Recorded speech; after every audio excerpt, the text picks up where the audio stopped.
पुरानी पेंशन की बहाली के मुद्दे पर आंदोलित सरकारी कर्मचारी ओपीएस बहाली के लिए आज पूरे व्यापक रणनीति के साथ मतदान करने जा रहे हैं, क्योंकि जाहिर सी बात है कि पुरानी पेंशन की बहाली के मुद्दे पर आंदोलित सरकारी कर्मचारियों का एक ही प्लान है कि किसी भी तरीके से सत्ता परिवर्तन करके महागठबंधन को चुनावी जीत दिलाई जाए, जिसके नाते से उनकी पुरानी पेंशन की बहाली हो सके। इसीलिए पुरानी पेंशन की बहाली के मुद्दे पर आंदोलित सरकारी कर्मचारियों और उनके रिश्तेदारों ने सीधे तौर पर इस बार वोट की चोट के जरिए सत्ता परिवर्तन करने के संकल्प की कवायद में जुटेंगे और इसी के साथ जमकर मतदान करेंगे। पहले चरण के मतदान में सरकारी कर्मचारियों की जागरूकता अभियान ने काफी ज्यादा प्रभाव छोड़ा था और इसी के नाते से बिहार में ऐतिहासिक वोटिंग हुई थी। माना यही जा रहा है कि दूसरे चरण के मतदान में भी शाम तक में बहुत व्यापक असर होने वाला है और इसी के नाते से एनडीए के हाथ पांव फूले हुए हैं, क्योंकि जाहिर सी बात है कि जब जब बिहार में बहुत ज्यादा वोटिंग हुई है तो उसका मतलब साफ तौर पर देखने को मिला है कि सीधे तौर पर सत्ता परिवर्तन हुआ है। तो इस बार क्या पुरानी पेंशन की बहाली के मुद्दे पर आंदोलित सरकारी कर्मचारियों का जो असंतोष है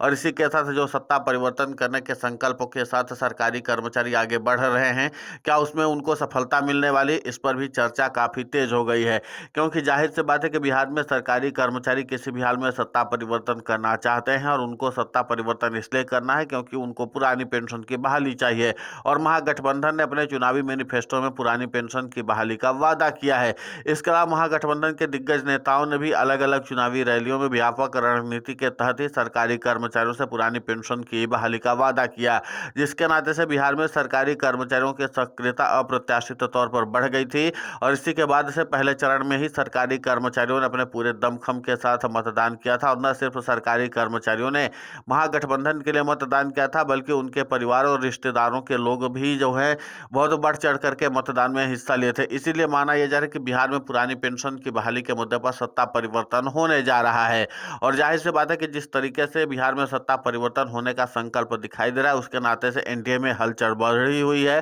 क्योंकि जाहिर सी बात है कि पुरानी पेंशन की बहाली के मुद्दे पर आंदोलित सरकारी कर्मचारियों का व्यापक प्रभाव अब सत्ता परिवर्तन के साथ साथ एनडीए की लुटिया डुबाने के लिए भी काफी होगी, क्योंकि जाहिर सी बात है कि पुरानी पेंशन की बहाली के मुद्दे पर आंदोलित सरकारी कर्मचारियों ने बिहार में बहुत व्यापक रणनीति के तहत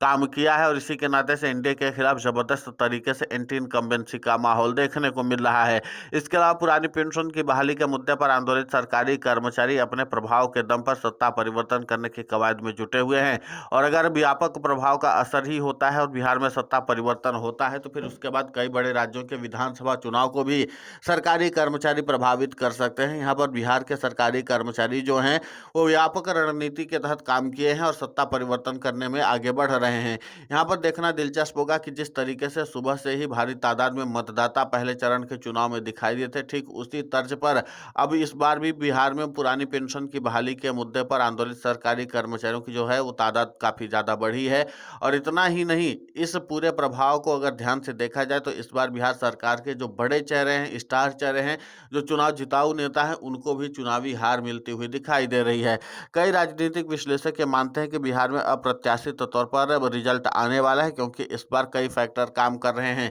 लेकिन बिहार में ओपीएस फैक्टर की कोई मुकाबला नहीं कर सकता, क्योंकि ओपीएस फैक्टर जो है वो पूरी तरीके से न सिर्फ मजबूती से आगे बढ़ रहा है बल्कि इसको आम जनमानस में भी स्वीकार्यता मिल रही है। सरकारी नौकरी की तैयारी कर रहे युवा भी इस बार सरकारी कर्मचारियों के साथ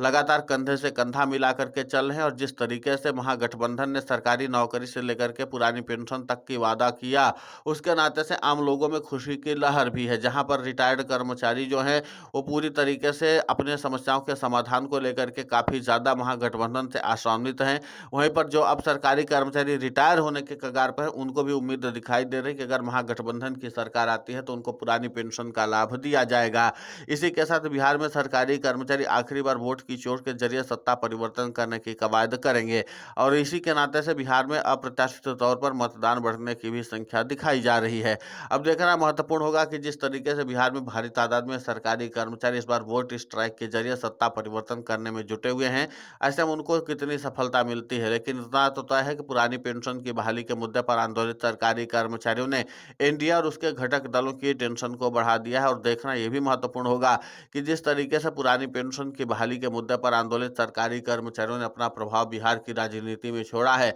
उसके बाद से बिहार की सरकार अब क्या कुछ इस पर अपने डैमेज कंट्रोल के लिए करती है, क्योंकि इतना तो तय माना जा रहा है कि पुरानी पेंशन की बहाली के मुद्दे पर आंदोलित सरकारी कर्मचारी अपने आंदोलन से समझौता करने वाले नहीं हैं और जाहिर सी बात है कि वोट की चोट के जरिए सरकारी कर्मचारी इस बार सत्ता परिवर्तन करेंगे। अभी वोट की चोट पर जो रणनीति बनी सरकारी कर्मचारियों की, वो चरणबद्ध तरीके से बनी हुई ताकि सीधे तौर पर सरकार को बैकफुट पर ढकेला जा सके। आपको बता दें कि अगर बिहार में वोट की चोट के जरिए सत्ता परिवर्तन होता है तो इसका इम्पैक्ट सिर्फ बिहार के विधानसभा चुनाव में या फिर मुख्यमंत्री नीतीश कुमार पर नहीं पड़ने वाला है, बल्कि इसका इम्पैक्ट प्रधानमंत्री नरेंद्र मोदी पर भी पड़ने वाला है। क्योंकि जाहिर सी बात है कि मुख्यमंत्री नीतीश कुमार हो या प्रधानमंत्री नरेंद्र मोदी, दोनों ने ही व्यापक रणनीति के तहत बिहार में अपने आप को स्थापित करने की कोशिश की, लेकिन इस बार जनता ने उस तरीके से स्वीकार्यता नहीं दी है। अब इसी के नाते से पुरानी पेंशन की बहाली के मुद्दे पर आंदोलित सरकारी कर्मचारियों ने एक और नई रणनीति का ऐलान कर दिया कि वो घर घर जाकर के जनसंपर्क अभियान न सिर्फ चलाएंगे, बल्कि घर घर से मतदाताओं को निकाल करके महागठबंधन के साथ मिलकर काम करेंगे। और महागठबंधन के साथ मिलकर के काम करने का सरकारी कर्मचारियों का एक ही उद्देश्य है कि किसी भी तरीके से बिहार में सत्ता परिवर्तन किया जाए। और अगर बिहार में सत्ता परिवर्तन होता है तो सरकारी कर्मचारियों की रणनीति सिर्फ न सफल मानी जाएगी, बल्कि आगे जो विधानसभा चुनाव होंगे उसके लिए सरकारी कर्मचारियों के लिए मील का पत्थर साबित होगी। क्योंकि पिछले 2 राज्यों के विधानसभा चुनाव में सरकारी कर्मचारियों को वो सफलता नहीं मिली थी जिसके लिए वो लगातार संघर्ष कर रहे थे। आपको बता दें कि हरियाणा और महाराष्ट्र के विधानसभा चुनाव में सरकारी कर्मचारी लंबे समय से आंदोलित थे, लेकिन इसके बावजूद भी सरकारी कर्मचारियों को यहाँ पर सत्ता परिवर्तन करने का मौका नहीं मिला था। हालांकि सरकारी कर्मचारियों के साथ साथ विपक्षी दलों के नेताओं की ओर से भी कोई सामंजस्य स्थापित नहीं हो पाया था और जिसके नाते से सरकारी कर्मचारियों का जो वोट था वो छिटक गया था। लेकिन इस बार पुरानी पेंशन की बहाली के मुद्दे पर महागठबंधन ने बड़ा सियासी दांव चलाया है और ये महागठबंधन का सियासी दांव कितना ज्यादा पावरफुल साबित हो सकता है, ये तो अब 14 नवंबर को पता चलेगा जब इसके चुनाव परिणाम आएंगे। लेकिन इतना तो तय है कि पुरानी पेंशन की बहाली के मुद्दे पर आंदोलित सरकारी कर्मचारियों ने बीजेपी आला कमान से लेकर के एनडीए के आला कमान की टेंशन को बढ़ा दिया और इसी के नाते से बैठकों का दौर भी शुरू होने वाला है। और बैठकों के दौर के जरिए एक बार फिर से पुरानी पेंशन की बहाली के मुद्दे पर डैमेज कंट्रोल करने के लिए राज्य की एनडीए सरकार मेहनत करती हुई नजर आएगी। लेकिन फिर भी सरकारी कर्मचारी अब कह रहे हैं कि हमें पुरानी पेंशन की बहाली चाहिए, हमें न तो यूपीएस चाहिए और न ही एनपीएस चाहिए। ये दोनों पेंशन प्रणाली जो है वो सीधे तौर पर प्रधानमंत्री नरेंद्र मोदी वापस ले लें और सरकारी कर्मचारियों की पुरानी पेंशन की बहाली कर दें। अब देखना यह महत्वपूर्ण होगा कि जिस तरीके से पुरानी पेंशन की बहाली के मुद्दे पर आंदोलित सरकारी कर्मचारियों ने अपना बिगुल फूंका है, उसको मैनेज करने के लिए पार्टी आला कमान की तरफ से क्या किया जाता है। पार्टी आला कमान से मतलब ये है कि जो भाजपा के आला कमान है और इसी के साथ एनडीए के घटक दलों की जो आला कमान है वो क्या कुछ निर्णय लेते हैं। फिलहाल इस पूरे घटनाक्रम को लेकर के आपकी प्रतिक्रिया बहुत महत्वपूर्ण होती है, आप हमें कमेंट करके जरूर बताएं। साथ ही पुरानी पेंशन की बहाली के मुद्दे पर हम लगातार आंदोलित होकर के खबरें चला रहे हैं। आप हमारे समर्थन के लिए चैनल को सब्सक्राइब करें, खबर को ज़्यादा से ज़्यादा शेयर करें ताकि पुरानी पेंशन की बहाली का मुद्दा और बुलंद हो।